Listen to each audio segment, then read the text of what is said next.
untuk berjumpa ya.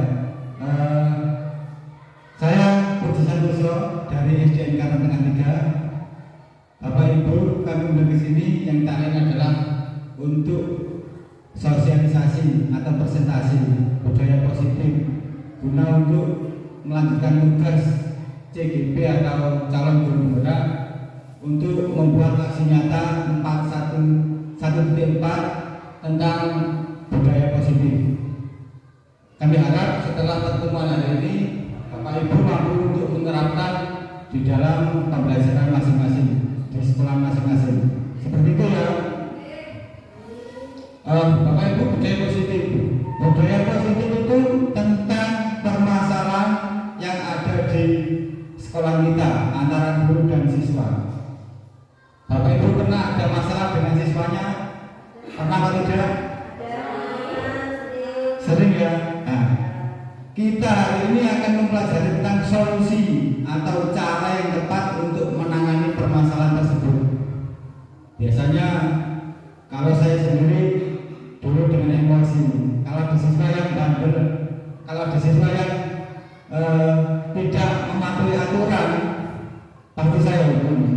Dan itu agak tidak manusiawi hukumnya.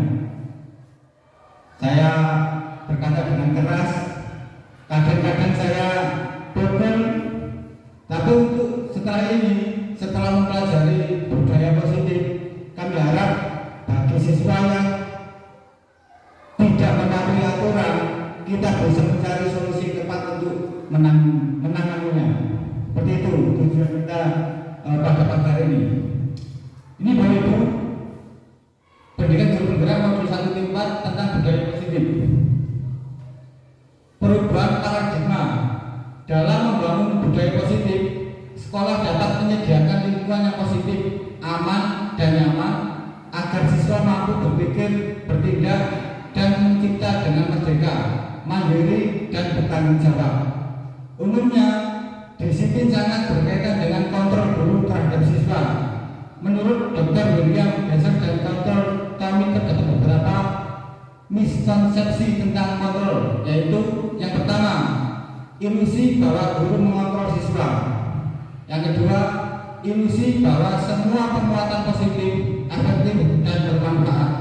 Yang ketiga, ilusi bahwa kritik dan membuat orang merasa bersalah dapat menguatkan karakter. Yang keempat, ilusi bahwa orang dewasa memiliki hak untuk memaksa. Bahwa menurut pendapat-pendapat ini semua adalah ilusi, belum bisa diterapkan secara maksimal di sekolah, hanya ilusi saja. Kemudian makna kata disiplin. Menurut Bapak Biasa Dewantara menyatakan bahwa untuk menciptakan siswa yang merdeka, maka syarat utama harus mempunyai disiplin yang kuat, yaitu disiplin diri yang berasal dari motivasi internal dari dalam diri. Jika tidak mempunyai motivasi internal, maka diperlukan motivasi eksternal orang lain untuk mendisiplinkan dirinya. Jadi jika kita merasa tidak mampu, kita butuh orang lain. Jika kita merasa kurang, kita butuh orang lain. Siswa kita juga seperti itu. Mereka melakukan sesuatu kadang tidak sadar apa yang diperbuat, maka butuh orang lain untuk mengingatkannya, jangan malah dihukum atau dipukul. Seperti itu. Kemudian Diana Gosen menyatakan bahwa kata disiplin berasal dari bahasa Latin disiplina, yang berarti belajar. Kata disiplina juga berasal dari akar kata yang sama, yaitu disiplin atau murid atau pengikut. Diana juga menyatakan bahwa disiplin juga berkontribusi dengan disiplin diri siswa. Disiplin diri dapat membuat seorang mengenali semua potensi dirinya untuk mencapai suatu tujuan, suatu yang dihargai dan bermakna. Jadi dengan disiplin dapat mengetahui potensi yang ada dalam dirinya. Makanya kita sebagai guru harus menerapkan disiplin untuk siswa kita agar kita mengetahui potensi yang ada dalam murid-murid kita. Seperti itu. Kemudian motivasi perilaku manusia. Terdapat 3 motivasi berat manusia menurut Diana Gosen, yaitu 1. Untuk menghindari ketidaknyamanan atau hubungan. Seorang berperilaku untuk menghindari permasalahan yang mungkin muncul dan berpengaruh kepada mereka secara fisik, psikologi, ataupun tidak terpenuhinya kebutuhan mereka bila mereka melakukan tindakan itu. Yang kedua, untuk mendapatkan imbalan atau penghargaan dari orang lain. Seorang berperilaku untuk mendapatkan pujian, hadiah, atau imbalan dari orang lain yang menurut mereka penting dan mereka melakukan dalam dunia berkelas mereka. Yang ketiga, untuk menjadi orang yang mereka inginkan dan menghargai diri sendiri dengan nilai-nilai yang mereka percaya. Orang melakukan sesuatu karena nilai-nilai yang mereka yakini dan hargai. Motivasi ini membuat orang mempunyai disiplin positif karena motivasi bersifat internal. Bapak Ibu, ada motivasi perilaku siswa dalam menerapkan disiplin. Yang pertama, untuk dipuji. Kita disiplin hanya untuk dipuji atau dilihat orang lain, wah seperti itu. Yang kedua, untuk mencari imbalan. Jika ada imbalannya, kita bisa disiplin. Tapi jika tidak ada imbalan, kita tidak bisa menerapkan disiplin itu. Yang ketiga, ini yang lebih baik, untuk memotivasi diri. Jadi mereka berbuat disiplin untuk kebaikan dirinya sendiri. Itu bukan disiplin positif daripada mencari imbalan atau ingin dipuji. Kemudian tujuan disiplin positif. Tujuan dari disiplin positif adalah untuk menanamkan motivasi pada siswa agar mereka menjadi orang yang mereka inginkan dan menghargai diri sendiri dengan nilai-nilai yang mereka percaya.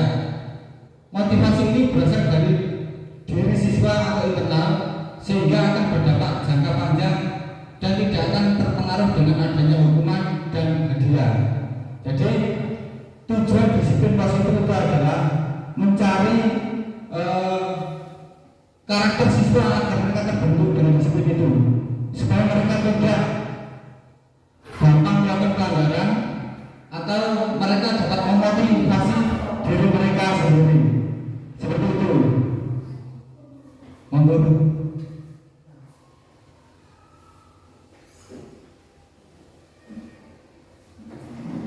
Saya lanjut kembali. Kemudian selanjutnya keyakinan kelas. Setelah kita membentuk disiplin, kita harus membentuk keyakinan kelas yang harus dipatuhi oleh siswa kita agar disiplin mereka terpenuhi untuk mewujudkan keyakinan kelas yang mereka bentuk. Keyakinan kelas, keyakinan merupakan nilai-nilai kebaikan atau prinsip-prinsip yang disepakati secara universal. Orang akan lebih semangat atau tergerak untuk melaksanakan keyakinan daripada hanya mengikuti aturan. Jadi keyakinan yang kita buat itu akan disepakati bersama daripada keyakinan yang mereka buat sendiri. Ada pun langkah-langkah membentuk keyakinan kelas, yaitu memberikan kesempatan kepada semua siswa untuk berpendapat tentang peraturan yang perlu disepakati siswa. 2. Mencatat semua masukan siswa di papan tulis atau di kertas besar sehingga semua siswa bisa melihatnya. Yang ketiga, menyusun keyakinan kelas sesuai prosedur pembentukan keyakinan kelas. Ubahlah kalimat negatif menjadi kalimat positif. Contohnya, jangan berlari di kelas menjadi belajarlah di kelas. Selanjutnya, meninjau kembali daftar pendapat yang telah dicatat, kemudian mengajak siswa untuk mencari nilai kebaikan atau keyakinan yang menjadi inti peraturan tersebut. Contoh, berjalan di kelas, menjalankan guru, dan datang tepat waktu bisa diserahkan menjadi satu keyakinan, yaitu saling menghormati. Keyakinan ini kemudian dijadikan dasar untuk disepakati. Selanjutnya, meninjau ulang keyakinan kelas secara bersama-sama. Hendaknya keyakinan kelas tidak terlalu banyak agar mudah untuk diingat. 3 sampai 7 keyakinan saja sudah cukup supaya gampang untuk diingat siswa dan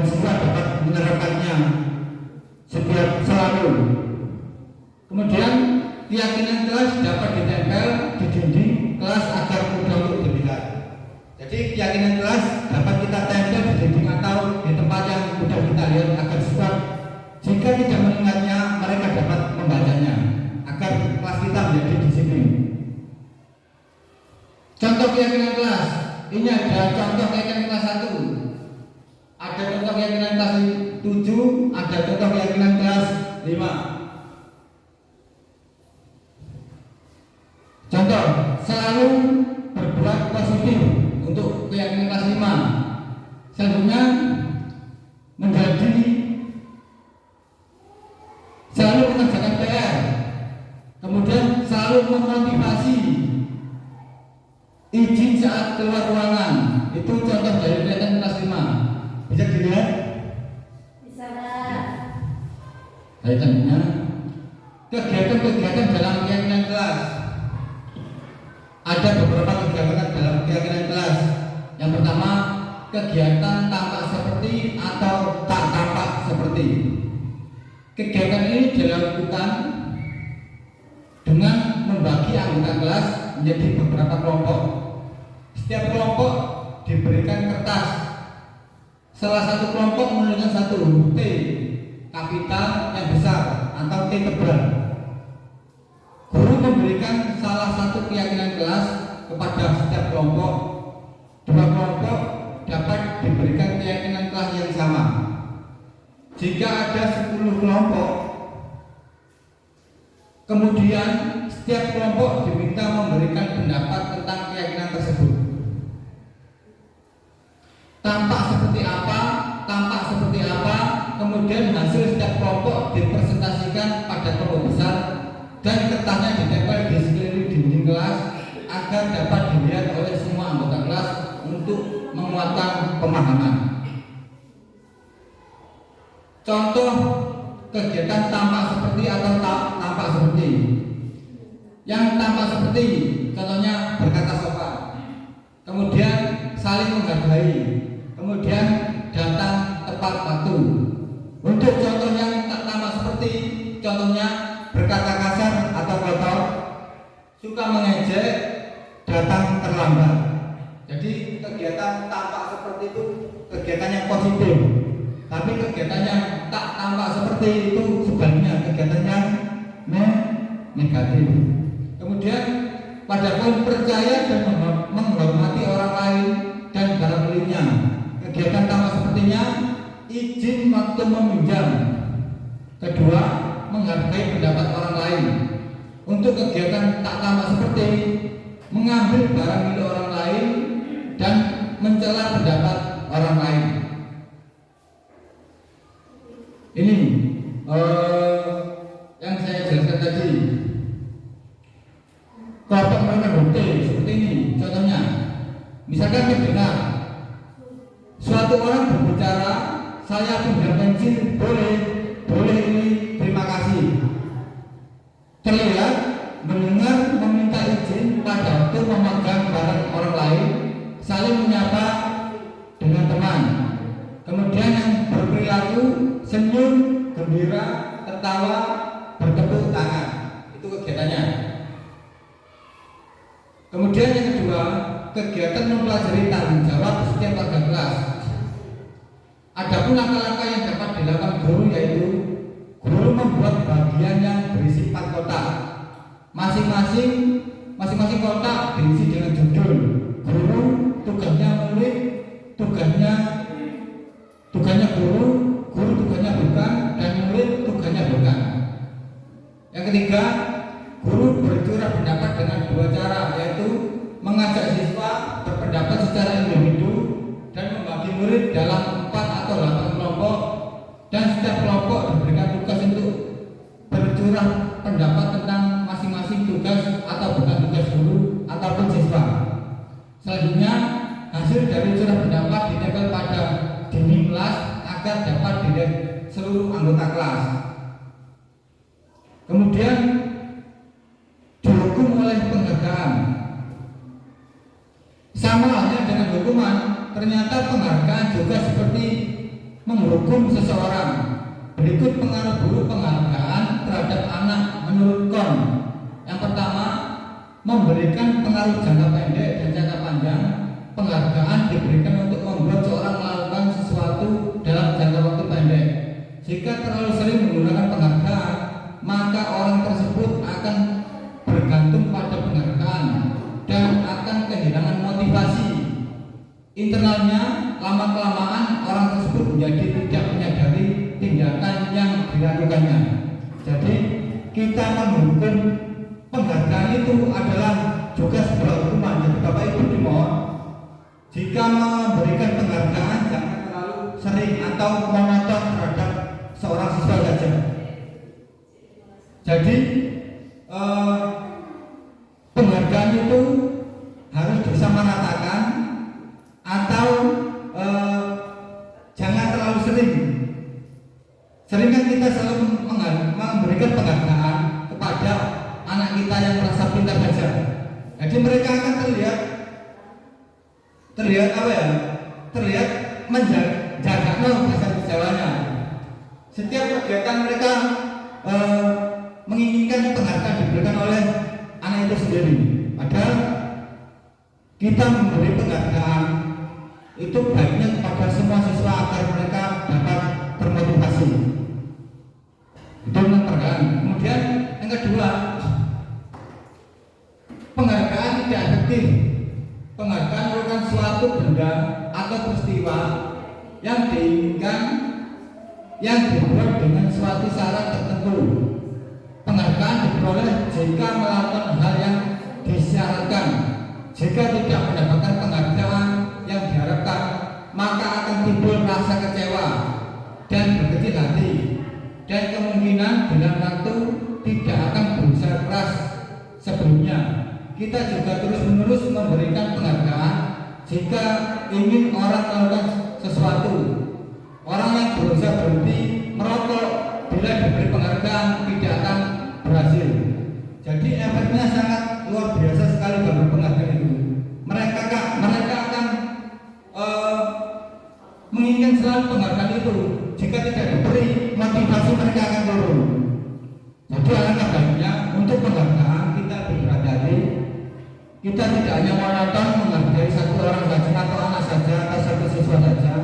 Sebaiknya kita merata dan itu tidak terlalu sering diberikan agar mereka tetap semangat, termotivasi juga. Kemudian selanjutnya, penghargaan merusak hubungan.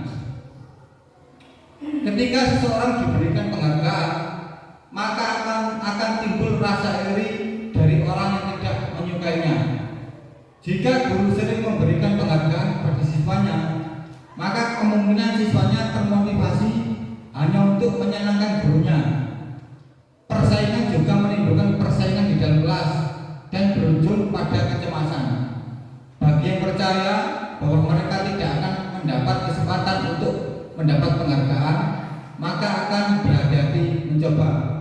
Bapak Ibu, seperti rapotan kemarin, kita kan tidak memberi ranking loh. Nah, itu tujuannya adalah supaya memotivasi semuanya.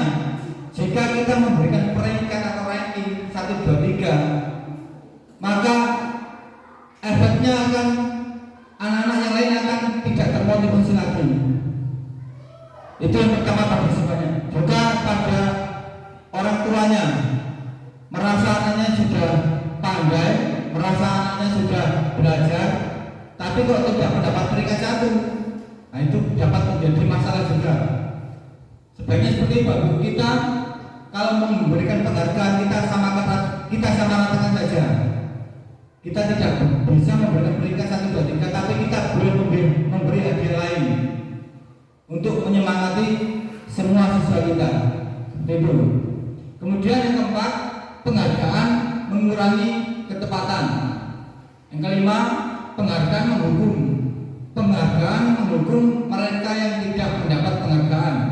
Penghargaan dan penghukuman adalah hal yang sama karena keduanya berusaha mengendalikan perilaku seseorang.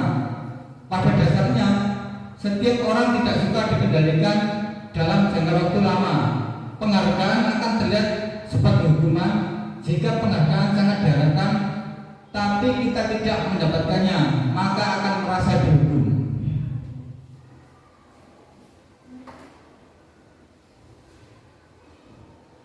Kebutuhan dasar manusia. Semua yang dilakukan manusia, setiap manusia tentu mempunyai tujuan, yaitu untuk mendapatkan apa yang diinginkan.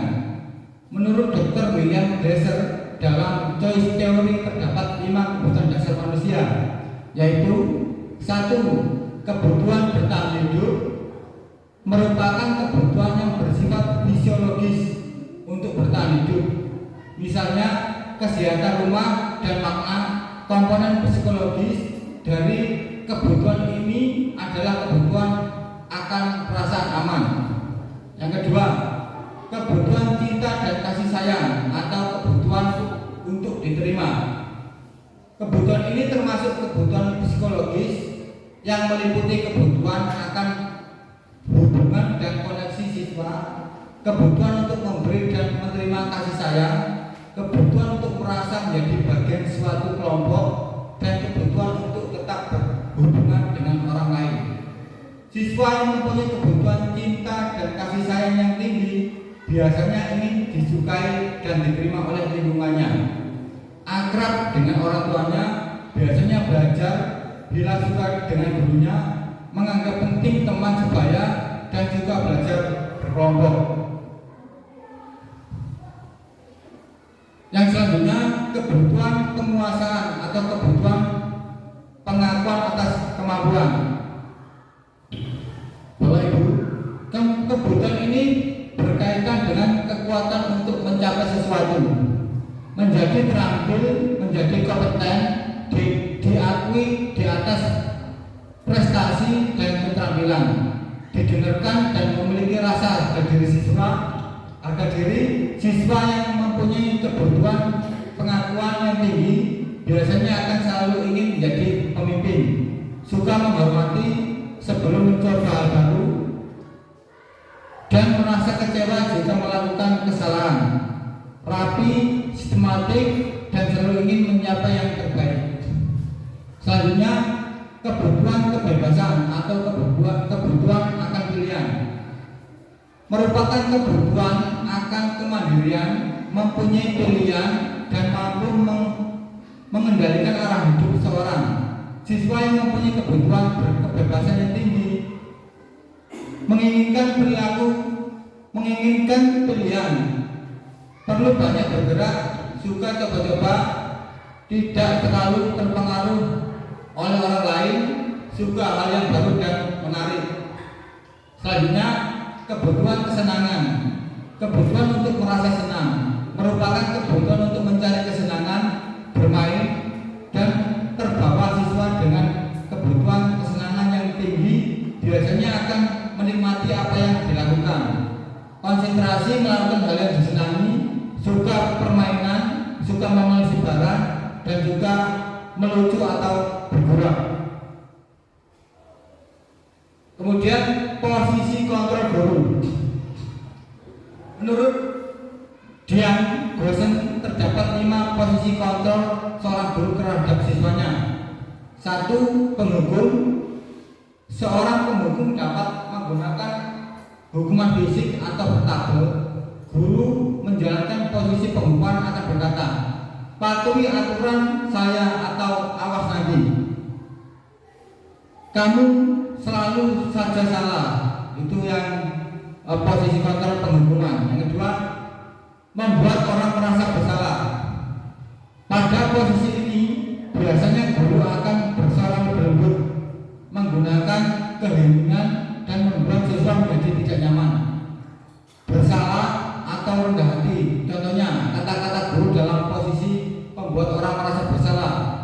Bapak sangat kecewa dengan kamu. Kemudian beberapa kali ibu harus memberitahu kamu ya. Itu contoh posisi kontrol membuat orang merasa bersalah. Kemudian posisi kontrol berteman. Dalam posisi ini guru tidak akan menyakiti murid, tetapi akan selalu berusaha mengontrol siswa melalui persuasi. Posisi ini dapat berdampak positif dan negatif. Positif berupa hubungan yang baik antara guru dan siswa. Contoh kata-kata guru yaitu, ayo patulah demi ibu ya. Yang kedua, ayo ingat tidak bantuan ibu selama ini. Hal negatif dari posisi teman adalah bila guru tidak dapat membantu, maka siswa akan kecewa dan berkata, saya pikir bapak adalah teman saya. Murid-murid menjadi tidak mau lagi berusaha. Siswa hanya mau bertindak untuk guru tertentu, tidak untuk guru lain, dan siswa akan bergantung pada guru tersebut. Untuk posisi kontrol yang keempat, monitor atau pemantau. Posisi pemantau berdasarkan peraturan-peraturannya dan konsekuensinya dengan memisahkan hubungan pribadi. Pertanyaan yang bisa diajukan biasanya, peraturan apa? Yang kedua, apa yang telah kamu lakukan?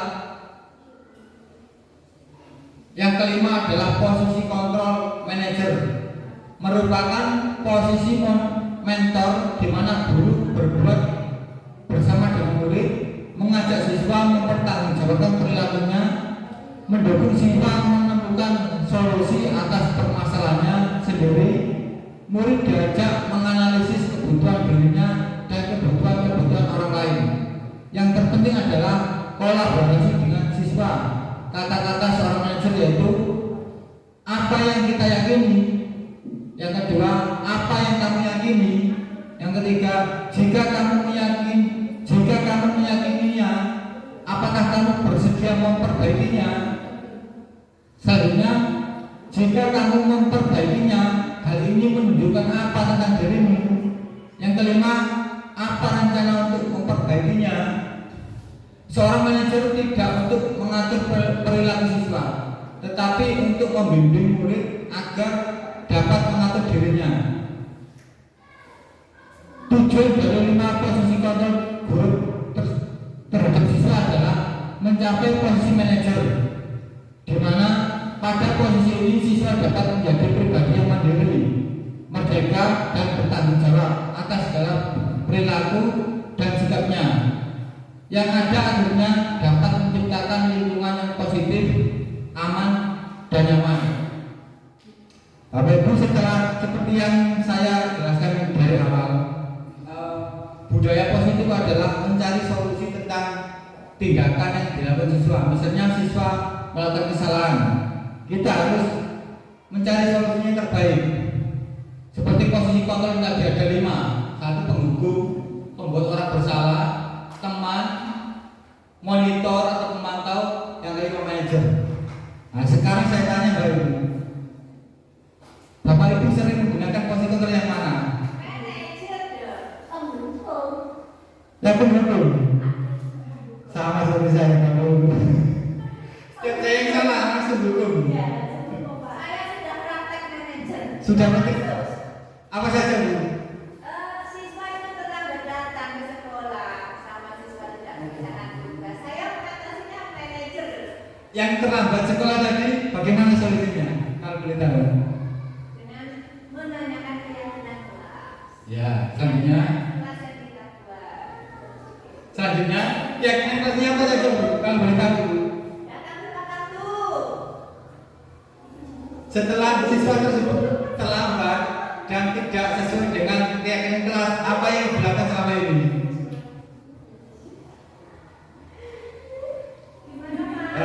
Kan murid ibu kan terlambat, tidak sesuai dengan kesepakatan kelas yang telah disepakati bersama. Nah, tindakan ibu yang lakukan melihat anak itu terlambat seperti apa? Menanyakan alasannya dulu, kenapa terlambat. Kemudian menanyakan apakah dengan datang terlambat itu sesuai dengan kesepakatan yang dilakukan. Kemudian mencari solusi. Kita bersama-sama mencari solusi dari permasalahan yang ada. Itu Pak. Bagus ya. Untuk mencari solusi siswa yang melanggar, betul seperti yang dikatakan Ibu Dewi, kita harus mencari solusi yang tepat. Kita harus menanya guru, tidak langsung diberi menjudge mereka, kamu salah, kamu dulu seperti ini. Nah, tapi kita perlu menanyakan apa saja, apa yang membuat mereka tidak mematuhi aturan tersebut. Nah, ada lagi Bapak Ibu guru yang mungkin berpendapat, mungkin selama ini saya salah Pak, karena siswa saya jika melakukan kesalahan langsung saya seperti ini ya. Mungkin ada yang seperti itu? Ya, ada. Hukum, Pak. Langsung dihukum. Ya. Ini sekarang jangan langsung mereka dijudge, mereka harus dihukum. Tapi ada 5 posisi kontrol guru. Yang pertama penghukum, yang kedua membuat orang merasa bersalah, yang ketiga teman, yang keempat monitor atau pemantau, yang kelima manajer. Dilihat dari 5 posisi kontrol ini, mana yang lebih manusiawi. Jangan sampai setelah kita melakukan menghukum siswa, siswa tersebut menjadi down atau motivasinya kurang. Biasanya saya menghukumnya lewat itu Pak, di TV, saya tidak mengulangnya. Oh, seperti itu. Ya, Pak. Tidak secara fisik benar. Nah, jadi disuruh untuk mengerjakan sesuatu. Ya tidak apa-apa, tapi masih ada posisi kontrol lainnya, mungkin bisa digunakan kelima-limanya ini agar lebih memaksimalkan dalam untuk mencari solusi anak yang bersalah ini. Seperti itu ya. Kemudian posisi kontrol restitusi. Menurut dosen, restitusi merupakan proses menciptakan posisi bagi siswa untuk memperbaiki kesalahan mereka, sehingga mereka bisa kembali pada kelompoknya dengan karakter yang lebih kuat. Restitusi dapat membantu siswa menjadi lebih mempunyai tujuan, disiplin positif, dan memulihkan dirinya. Ketika berbuat kesalahan, restitusi menguntungkan korban dan si pembuat salah. Ciri-ciri restitusi. Adapun ciri-ciri restitusi yaitu 1. Restitusi bukan menebus kesalahan, tetapi untuk belajar dari kesalahan. Yang kedua, restitusi memperbaiki hubungan. Yang ketiga, restitusi adalah tawaran bukan paksaan. Yang keempat, restitusi menuntun untuk melihat ke dalam diri. Yang kelima, restitusi mencari kebutuhan dasar yang mendasari tindakan. Keenam, restitusi dari diri adalah cara yang terbaik. Yang ketujuh, restitusi fokus pada karakter bukan tindakan. Yang kedelapan, restitusi menguatkan. Yang kesembilan, restitusi mengembangkan diri siswa yang berbuat salah pada kelompoknya. Bapak Ibu, ada selain pada posisi kontrol guru, juga ada posisi kontrol restitusi atau cara dan dampak apa yang sudah kita perbuat sehingga siswa kita melakukan kesalahan. Ada beberapa jenis restitusi, ada 1 sampai 9. Nah, diharapkan kita dapat menerapkan restitusi ini. Kita dapat menerapkan restitusi ini dalam kelas kita agar kita tepat dalam memilih tindakan, supaya kita tidak salah dan siswa kita tidak merasa lagi dikucilkan, supaya siswa kita jika mereka membuat kesalahan mereka tetap termotivasi untuk memperbaikinya.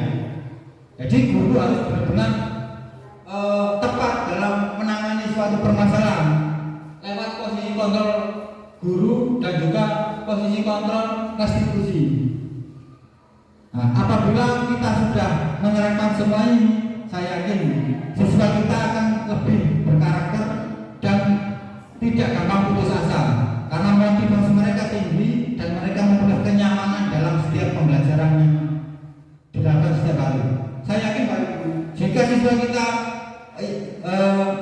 nyaman, mereka akan kepingin sekolah, meskipun sudah pulang, mereka akan kepingin sekolah lagi, merindukan sekolah lagi. Nah, Bapak Ibu guru dulu tahu pernah atau tidak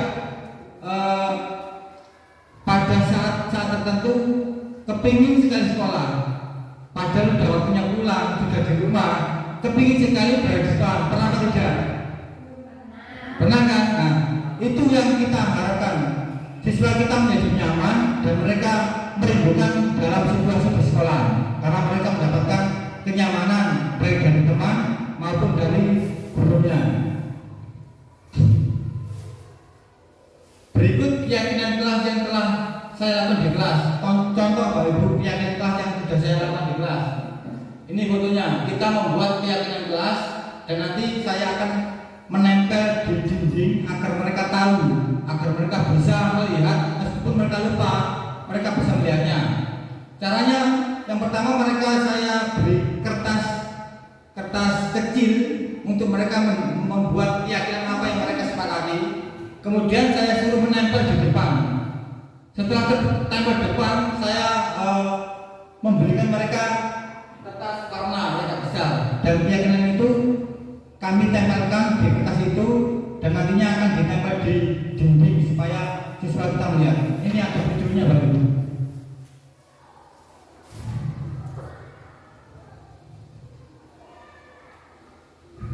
Bisa diperhatikan.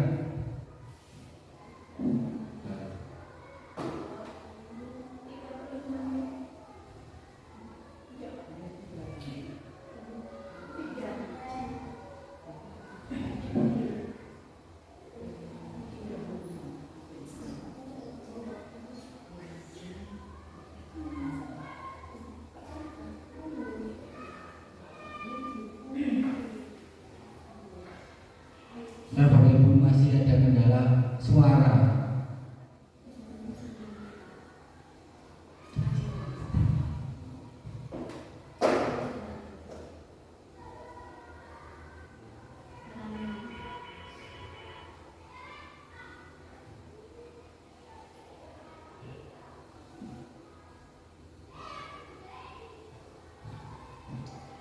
Bapak Ibu, seperti ini. Yang pertama, saya menerangkan dulu apa itu keyakinan kelas, karena siswa saya kelas 4 dan baru saya ajak membuat keyakinan kelas. Mereka tidak tahu apa itu keyakinan kelas. Kemudian saya menerangkannya, ada materinya juga. Setelah itu saya menjelaskan kepada mereka, kalian harus menuliskan terserah kalian apa yang ingin kalian lakukan di kelas ini. Jika kalian melanggar, akan ada konsekuensinya. Begitu. Ini waktu saya menerangkan tentang keyakinan kelas itu, saya berikan contoh-contoh keyakinan kelas dan mereka semua akan membuatnya.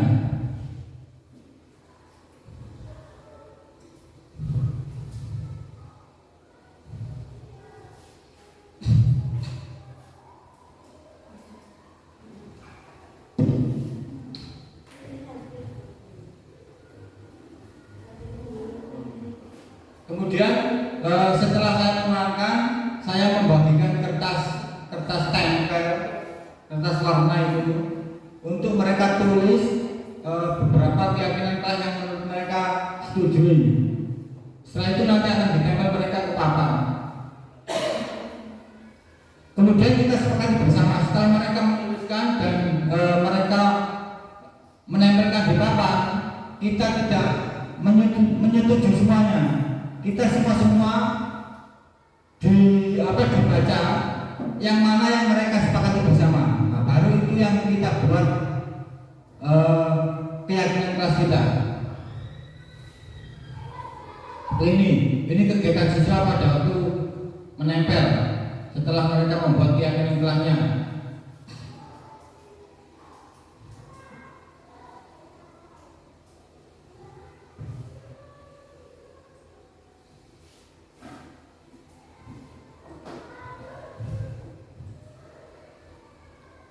Kegiatan seperti ini bisa Bapak Ibu lakukan juga di kelas agar mereka mengetahui keyakinan kelas mereka. Bisa juga ditempel di kertas yang besar atau di model yang seperti pohon-pohon atau apa, lebih menarik agar mereka termotivasi untuk melakukannya.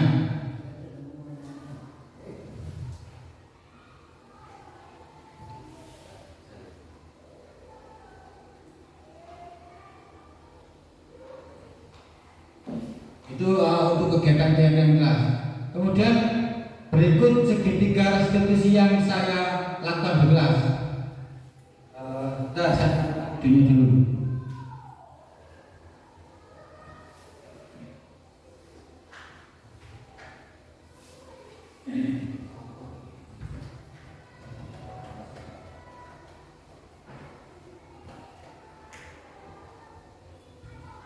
Bapak Ibu, ini kegiatan segitiga restitusi yang saya lakukan. Kemarin ada tugas dari calon guru penggerak. Kami disuruh membuat segitiga restitusi di sekolah kami masing-masing, dan sudah kami terapkan di kelas saya seperti ini. Nah, saya tampilkan lagi.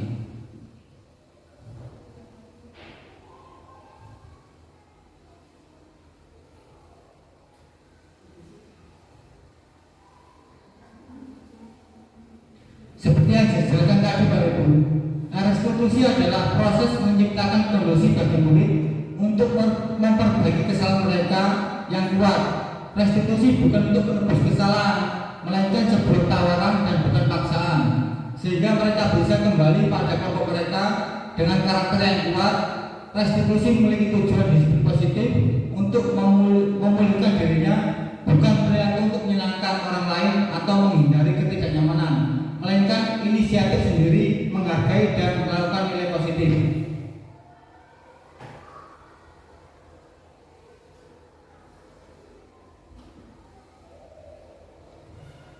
Segitiga restitusi yang saya lakukan, segitiga restitusi adalah suatu proses dialog yang dijalankan oleh guru atau orang tua agar dapat menghasilkan murid yang mandiri, bertanggung jawab. Ada 3 langkah yang harus kita laksanakan. Yang satu, menstabilkan identitas. 2, validasi tindakan yang salah. 3, menyenangkan keyakinan. Ini segitiga restitusi. Kamu tentu punya alasan mengapa melakukan itu. Adakah cara lain lebih efektif untuk mendapatkan apa yang kamu butuhkan? Keyakinan kelas apa yang telah kita sepakati? Kamu ingin menjadi orang yang seperti apa? Nah, itu ketika restitusi yang saya lakukan.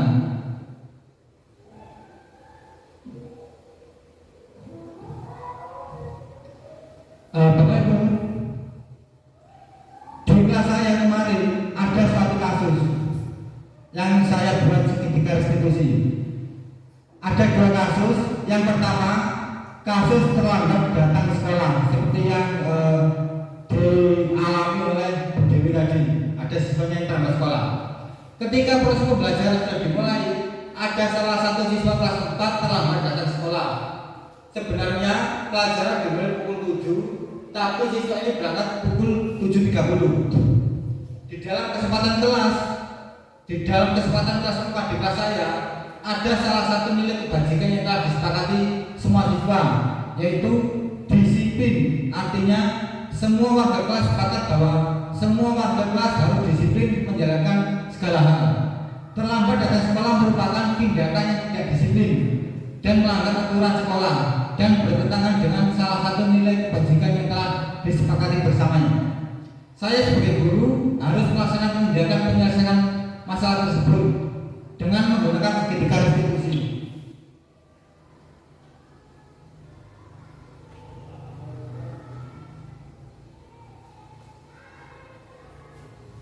Nah, ini videonya.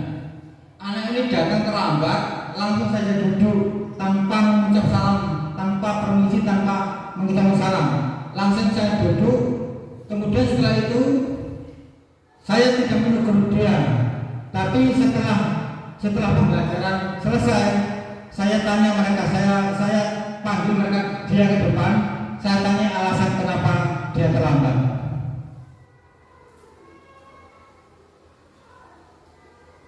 Ternyata alasan anak terlambat, kemarin malamnya anak ini melihat TV sampai malam, dan TV-nya itu ada di kamar.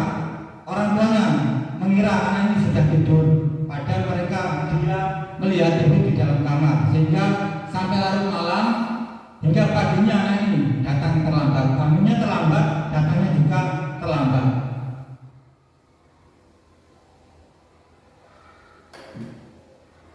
Kemudian itu kasus yang pertama kali 2000. Kemudian ada kasus lagi di kelas saya.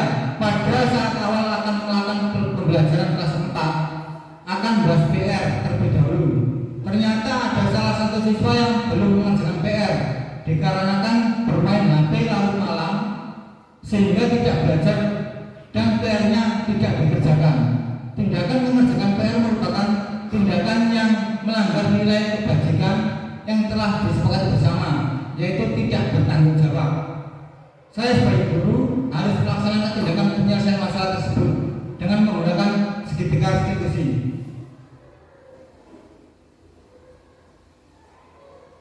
Seperti yang saya lakukan pada kasus pertama, anak ini setelah pembelajaran selesai, anak ini saya panggil ke depan dan saya menanyai kenapa alasannya kok sampai tidak mengerjakan PR. Setelah berbincang-bincang dengan anak ini, ternyata alasannya karena bermain HP. Solusi yang tepat yang saya lakukan adalah yang pertama memperingatkan anak ini supaya tidak bermain HP. Kemudian saya berkolaborasi dengan wali murid. Saya panggil wali muridnya untuk datang ke sekolah agar bisa mengontrol anak ini dalam bermain HP. Kita tahu bahwa anak kecil pada zaman sekarang bahkan usia 5 tahun itu sudah bisa membuka HP, sudah tahu posisi YouTube di mana, TikTok di mana, sudah tahu. Siswa saya kelas seperti itu, menggunakan HP tidak digunakan untuk belajar, tapi hanya digunakan untuk game, untuk YouTube, untuk TikTok. Jadi saya bilang ke wali muridnya agar mengontrolnya. Jika menggunakan HP hanya untuk bermain-main saja, mohon tidak diperbolehkan. Tapi jika ada instruksi dari guru harus belajar dengan HP, mohon untuk diperbolehkan dan diawasi. Itu yang saya lakukan pada segitiga restitusi pada kedua kasus yang di dalam kelas saya.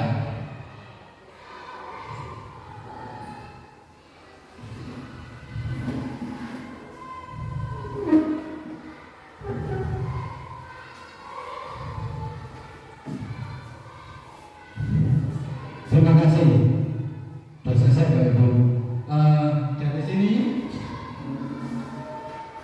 saya membuka seksi pertanyaan. Mungkin ada yang kurang paham dengan posisi dengan budaya positif ini. Mungkin ada yang ditanyakan atau ada permasalahan yang di dalam kelas dan Bapak Ibu belum bisa untuk memecahkannya, bisa ditanyakan.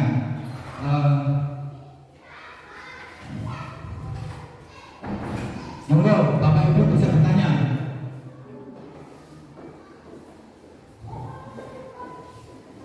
Monggo, saya tunggu beberapa menit untuk monggo ya cepat.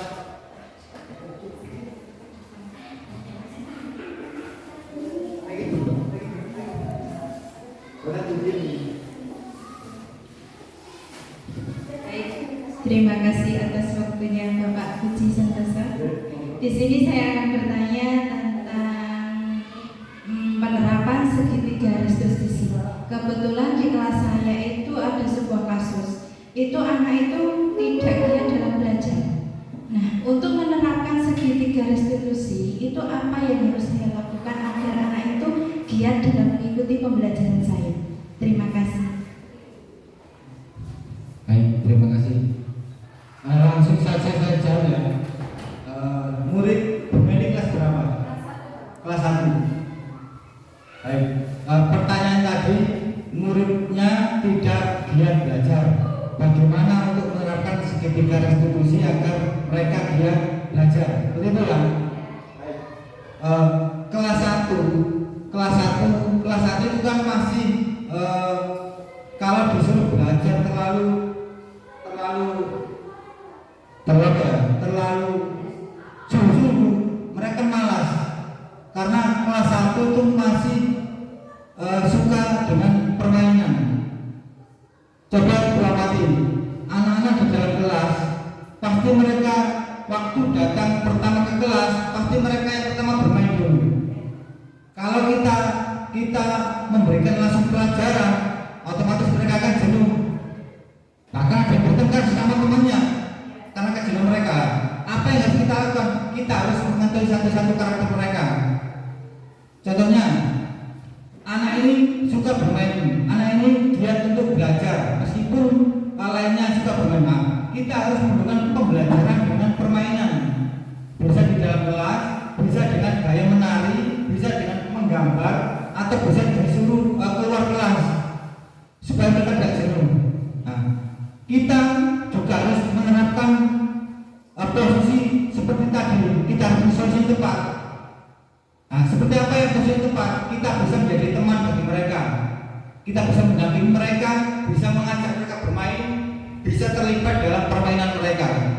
Saya yakin nanti kita bisa menyelipkan pembelajaran di dalamnya dan anak tidak jenuh lagi. Seperti itu ya, kembali. Ya, sama-sama. Mungkin ada pertanyaan lagi dari teman-teman guru. Monggo, mas-mas, bapak-bapak,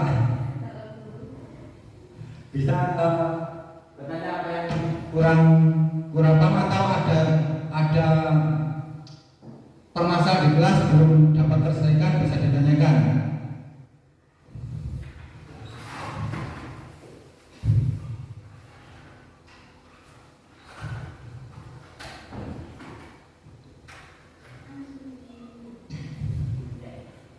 Gimana? Pas? Atau ada yang ingin menyampaikan materi? Mungkin kurang Pak seperti ini, artinya monggo saya beri kesempatan. Cukup ya? Ya, kalau sudah cukup, mungkin ini presentasi yang saya lakukan. Mudah-mudahan Bapak Ibu guru serta saya dapat termotivasi untuk giat mengajar tanpa harus membebankan siswa. Kita harus menjadi teladan yang baik. Kita harus memberikan mereka motivasi, paling tidak contoh bagi mereka, motivasi bagi siswa kita agar siswa kita giat dalam melaksanakan pembelajaran. Setelah itu kita harus mengetahui apa yang tepat yang harus kita berikan kepada siswa. Jangan sampai salah, karena dampaknya akan luar biasa sekali jika kita memberikan motivasi yang salah bagi mereka. Supaya kita mampu memberikan motivasi yang positif, disiplin positif, sehingga siswa kita dapat melanjutkan ke jenjang selanjutnya dengan penuh keyakinan, dengan penuh semangat, dengan penuh termotivasi. Seperti itu ya Bapak Ibu. Kurang lebihnya saya minta maaf yang sebesar-besarnya. Assalamualaikum warahmatullahi wabarakatuh.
Assalamualaikum warahmatullahi wabarakatuh. Saya Putri, murid Pak Puji dari SDN Karangtengah 3. Setelah kami membuat keyakinan kelas, kami berharap dapat menerapkan dalam pembelajaran sehari-hari. Terima kasih kepada Pak Puji telah membimbing kami. Semoga kami dapat melakukan pembelajaran dengan tertib. Wassalamualaikum warahmatullahi wabarakatuh. Assalamualaikum warahmatullahi wabarakatuh. Saya Yogi Meliana dari SDN Karangtengah 3, rekan sejawat dari Bapak Puji Santoso. Saya ingin menyampaikan terkait dengan diseminasi budaya positif yang disampaikan oleh beliau kepada kami sebagai rekan guru, membuat kami rekan guru memperoleh ilmu yang baru. Salah satunya adalah kami bisa menghadapi siswa yang bermasalah dengan penanganan yang tepat. Selain itu, kami juga mampu menerapkan lingkungan budaya positif di sekolah agar anak-anak memperoleh kenyamanan di sekolah. Semoga kami dapat melanjutkan budaya positif ini secara berkala di lingkungan sekolah kami. Hal yang berkesan dari bab yang beliau sampaikan adalah kami dapat menerapkan di setiap kelas sehingga kami mampu menyelesaikan semua permasalahan yang dihadapi setiap guru di sekolah kami. Demikian yang dapat saya sampaikan. Assalamualaikum warahmatullahi wabarakatuh.